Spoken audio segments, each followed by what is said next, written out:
Shalom, selamat pagi, damai sejahtera dan sukacita senantiasa di dalam Tuhan Yesus. Bapak Ibu Saudara, pagi ini saya akan menyampaikan firman dengan topik jangan tawar hati. Ya, tawar hati itu identik dengan bimbang atau kehilangan kepastian atau bahkan kehilangan harapan, gitu ya Bapak Ibu. Nah, kita mendengar bahwa pada saat-saat ini itu banyak orang mengatakan, bahkan pemimpin-pemimpin negara termasuk Pak Jokowi itu mengatakan bahwa tahun 2023 itu bukan tahun yang baik-baik saja. Tentu dari pernyataan itu bahwa deklarasi itu tidak dilahirkan dari perasaan atau sesuatu yang tanpa dasar untuk menyampaikannya, tetapi tentu dengan hitungan-hitungan eksak, kemudian dari berbagai hal, parameter, sehingga bisa dipastikan bahwa kondisinya seperti itu. Nah, tentu hal itu mengusik hati kita, ya. Kita menjadi bertanya-tanya, atau bahkan beberapa orang itu menstimulasi satu sikap hati yang sangat berbeda kondisinya. Orang mulai mempersiapkan diri, tetapi lebih payahnya dia tidak apa-apa, tetapi di dalam dirinya diserang dengan hati yang tawar, ya, kebimbangan, ketidakpastian untuk melihat hari esok tanpa kepastian. Sementara di firman Tuhan, di situ dikatakan, ya, di Ibrani 6 ayat 19, di situ katakan bahwa pengharapan itu adalah sauh yang kuat dan aman bagi jiwa kita. Jadi artinya kekuatan kita itu ditentukan oleh apa yang ada di dalam hati kita. Kekuatan kita ditentukan oleh satu kepastian yang hadir dalam hati kita. Kalau seseorang di dalam dirinya tidak merasa aman, tidak memiliki pengharapan, ya, tidak memiliki kepastian, tentu seperti Ibrani tadi katakan, dia akan terombang-ambing, dia akan ikut arus, dia tidak memiliki satu kepastian di dalam perjalanannya. Nah, faktanya Bapak Ibu Saudara, bahwa seringkali rasa takut, khawatir, kebimbangan, itu seringkali berkembang dalam pikiran kita ketika kita fokus terhadap persoalan yang ada.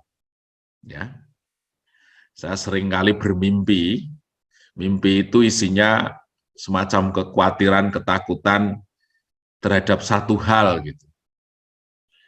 Dan bila hal itu terus dipikirkan, bukannya kita menemukan solusi, tapi sebaliknya hati kita semakin takut, seolah-olah peristiwa yang kecil aja bisa menjadi besar, dan besar sekali menguasai diri kita. Ya.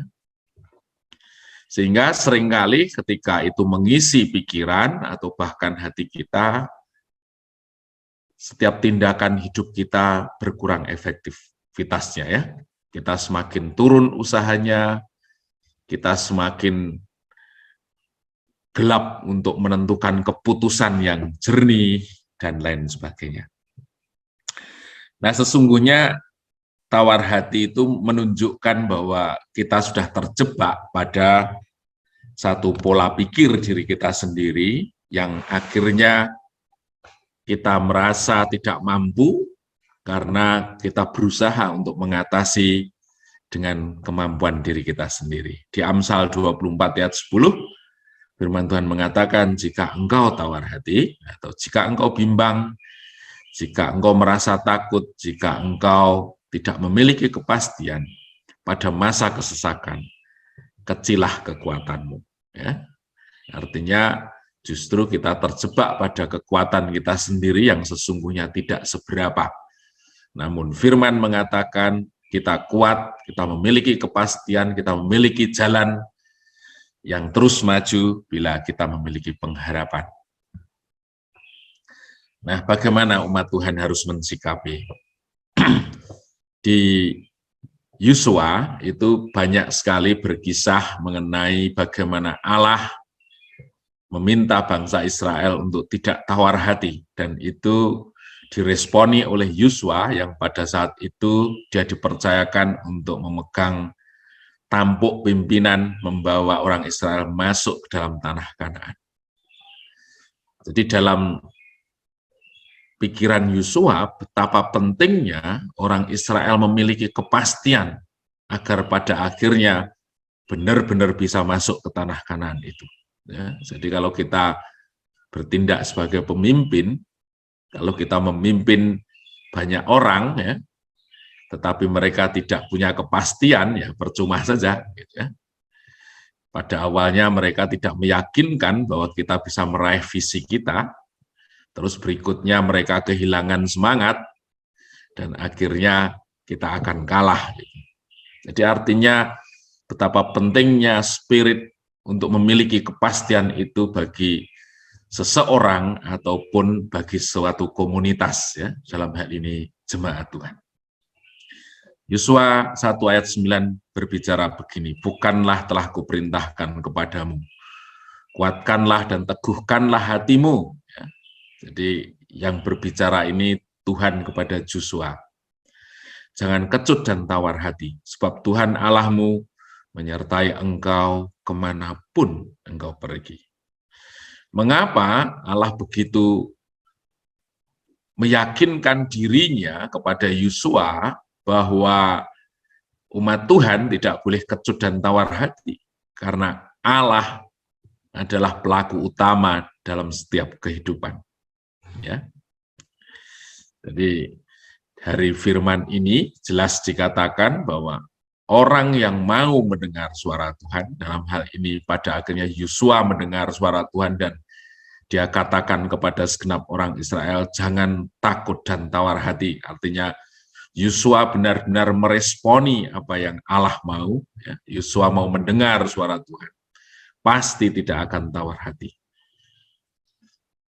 Kedua, pembelaan dan penyertaan Tuhan itu merupakan satu kepastian bagi orang yang menaruh percaya kepada Tuhan. Ya, sekalipun kita melihat tahun 2023 banyak orang memastikan bahwa situasinya tidak baik-baik saja, tetapi kita lebih menaruh percaya kepada Tuhan. Karena apa? Kita sudah menyerahkan hidup kita kepada Tuhan. Dan Tuhan berbicara, jangan takut dan tawar hati. Ketika sesulit apapun jalan di depan, serumit apapun masalah, seberat apapun beban, Tuhan pasti memberikan jalan keluar. Kalau boleh saya katakan bahwa hidup orang benar tidak dipengaruhi oleh apa yang dikatakan dunia, apa yang ditawarkan dunia, apa yang terjadi di dunia ini, atau menurut hukum-hukum dunia, tetapi jalan hidup orang percaya oleh karena perlindungan dan pertolongan Tuhan. Mari kita terus semangat, kita menghadapi itu semuanya, tetapi dengan keyakinan penuh bahwa bersama dengan Tuhan, hidup kita terjaga dengan aman. Terpujilah nama Tuhan, mari kita siapkan hati kita untuk berdoa.